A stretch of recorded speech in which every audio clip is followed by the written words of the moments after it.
Olá, gente, bem-vindo a mais uma aula de Sociologia do segundo ano do ensino médio. Nas últimas aulas, a gente estava falando sobre as questões referentes à organização de trabalho.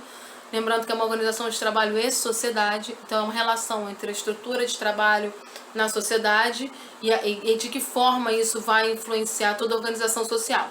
A gente viu a forma que o Marx apresenta, a gente viu a forma que o Weber apresenta, a gente viu a forma que o Durkheim apresenta. Por que foi importante apresentar essas três perspectivas? Porque muito da forma como as organizações, como o mundo se organiza hoje em dia, é a partir dessa perspectiva. E hoje eu vou apresentar alguns exemplos desse tipo de organização a partir dessa perspectiva. Primeira coisa que a gente tem que deixar bem claro, no século XX, a relação trabalho e sociedade é uma relação intrínseca, tá? É uma relação que praticamente anda junto. O ser humano, ele existe, olha a loucura, o indivíduo, ele existe porque ele trabalha. Isso é muito louco, né? Enquanto a gente estava na perspectiva de que o ser humano existe antigamente, né? Porque ele existe como ser, a partir do século XX, a relação de trabalho está ligada à existência dele dentro da estrutura social. Então, vamos lá.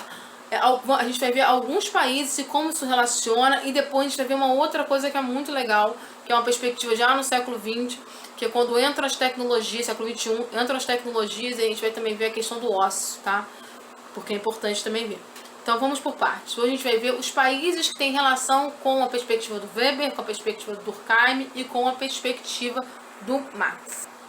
A perspectiva do Marx, da relação do trabalho, é que o Marx ele vai ver a relação da questão do capitalismo, né, como um problema muito sério. Ele não questiona o trabalho, isso é muito importante. Algumas pessoas acham, né, que a visão marxista é uma visão preguiçosa de quem não quer trabalhar. Não, é muito pelo contrário, tá? Na visão marxista existe muito trabalho, mas o que ele questiona é a forma de exploração do trabalhador no capitalismo. Então a gente pode observar que países que seguem essa perspectiva marxista, existe sim um apoio e existe uma visão muito forte da classe trabalhadora, uma visão poder político da classe trabalhadora.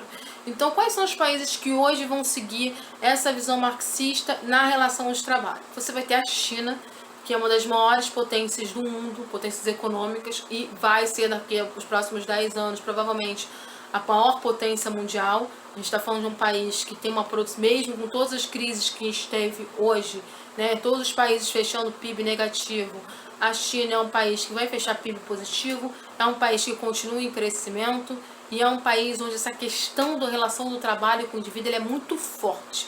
O trabalho meio que promove a existência do indivíduo na sociedade. Então, é um país que não é capitalista no modelo tradicional, existe uma relação de mercado, uma relação de consumo, mas é um país que segue essa linha, essa organização de trabalho marxista, tá? E aí, paralelo a outra liderança mundial muito forte, né, que combate diretamente com a China, que é os Estados Unidos. Então não é à toa que China e Estados Unidos estão sempre competindo, estão sempre brigando, porque eles estão disputando o mercado mundial, elas estão disputando o mercado mesmo de potências mundiais, quais são as novas potências mundiais econômicas. E aí você vai ter os Estados Unidos. E qual é a base dos Estados Unidos? Qual é a forma de visão da relação do trabalho e indivíduo dos Estados Unidos? É a forma de Weber.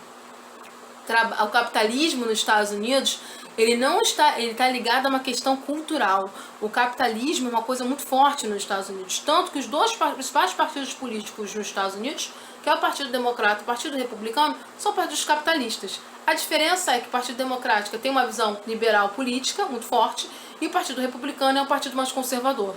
Ele está mais ligado ao conservadorismo. Mas nenhum desses partidos questiona o capitalismo. Porque o capitalismo nos Estados Unidos está ligado a uma questão cultural.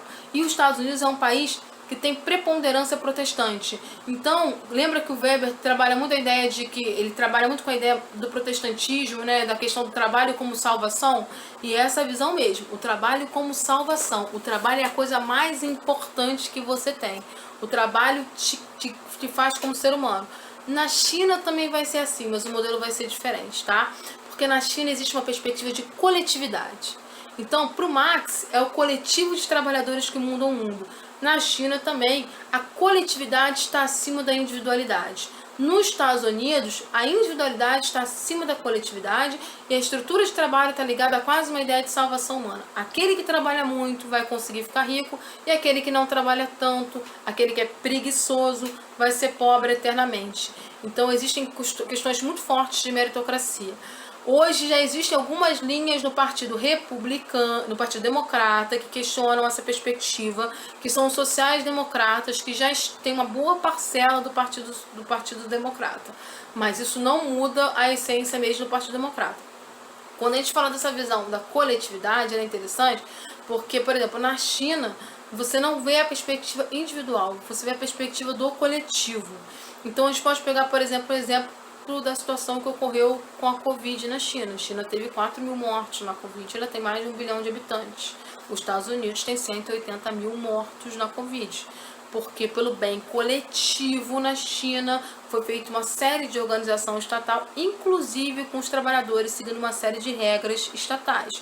Nos Estados Unidos não houve isso, não houve inclusive a ajuda real do Estado, então as pessoas elas tiveram que continuar trabalhando e aí isso só potencializou as mortes, que já são 180 mil. 180 mil num universo onde você tem quase 300 milhões de habitantes e 4.500 no universo onde você tem 1 bilhão de habitantes, é uma diferença enorme. Então isso tem a ver também com a postura.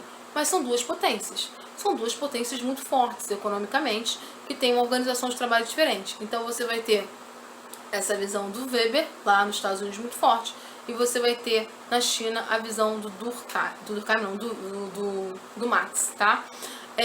Na próxima aula a gente vai entrar num autor chamado Domenico De Masi, que ele tem uma obra muito importante chamada Ócio Criativo, e aí a gente vai entrar em uma outra perspectiva que é a ideia de ócio, que tanto nos Estados Unidos como na China são ideias que não são bem vistas, tá?